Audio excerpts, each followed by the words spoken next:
8 ایون امیر دولت قطر محترم شیخ تمیم ابن حمد آل ثانی با سفر دولتی به جمهوری تاجیکستان تشریف آوردند. مراسم استقبال رسمی مهمان عالی مقام در نزد قصر ملت برگزار گردید. اساسگزار صلح و وحدت ملی پیشوای ملت پرزیدنت جمهوری تاجیکستان محترم امام علی رحمان، امیر دولت قطر محترم شیخ تمیم ابن حمد آل ثانی را گرم و صمیمی استقبال گرفته به بالای شاه صفه افتخاری دعوت کردند.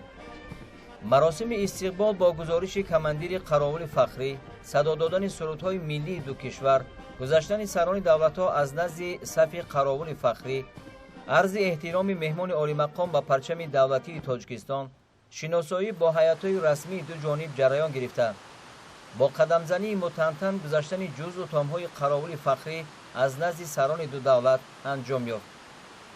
همچنین طبق مقررات رسمی مراسم استقبال سفرهای دولتی به افتخار تشریف امیر دولت قطر از توپخانه‌ها 21 مراتبه شلیک پرانده شد. برای استقبال از بین آماده باش.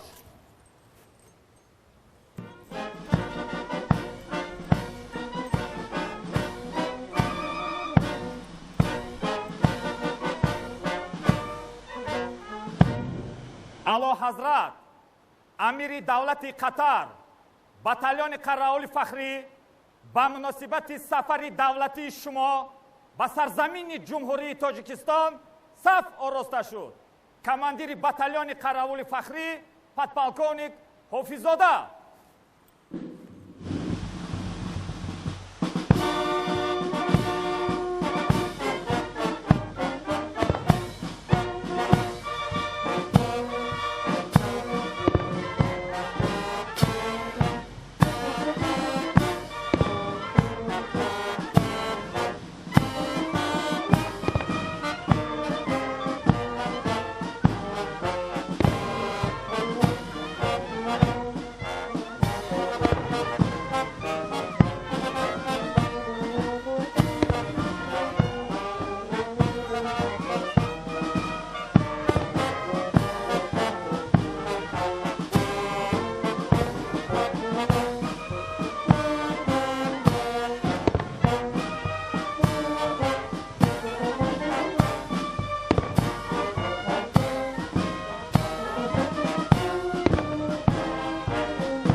سلام.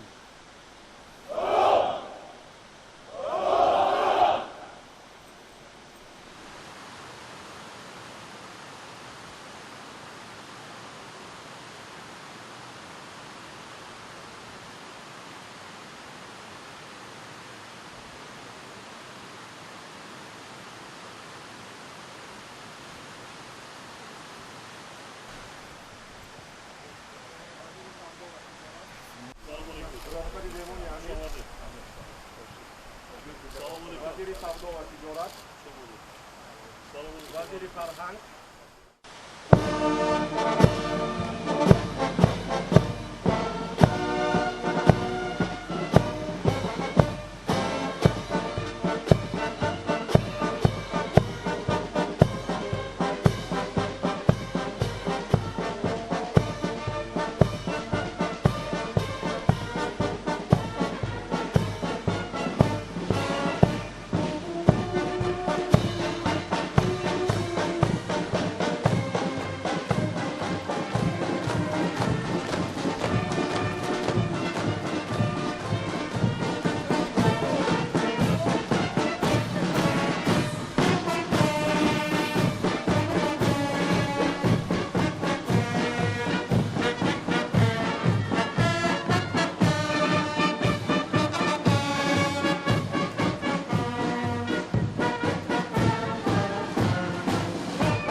بیرونی رابطه‌های بین دولتی تاجیکستان و قطر را باعثی قرارگیری کنید.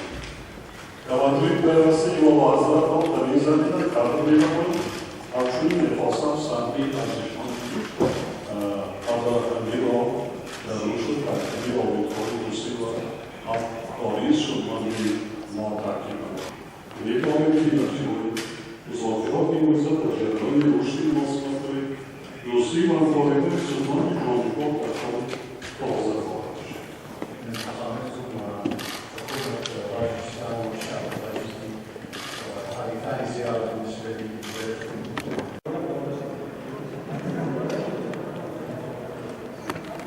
برای امضای سازشنامه در انتخابات اجرایی حکومت دولتی شهرداری جمهوری تاجیکستان و شرط‌های رهبری دولت در درباره استقرار مناسبت‌های داخل شهری دعوت کرده می‌شود. توافق سعادة السيد سلطان بن سعد البلخي وزير الدولة للشؤون الخارجية وسعادة السيد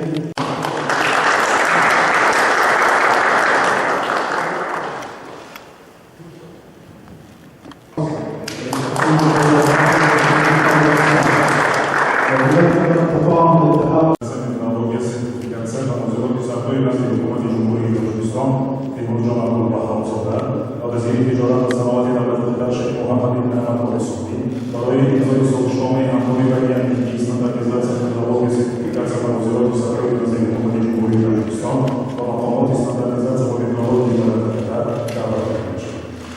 التوقيع على اتفاقية التعاون بين وزارة التدريس والتكنولوجيا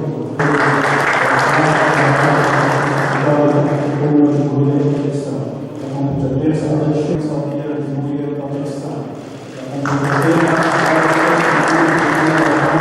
وزير التجارة والصناعة سعادة السيد وزير الوزارة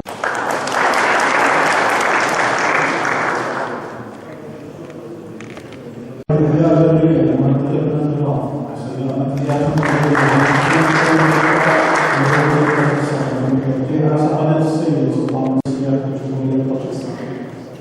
رئيس الكوميتي رشد سياري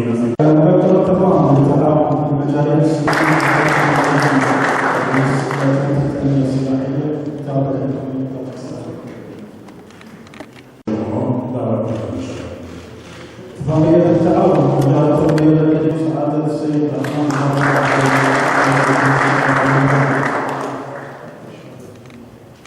سعادة السيد سلطان بن سعد البلخي وزير الدولة للشؤون الخارجية وسعادة السيد شير علي المدني رئيس الكوميتي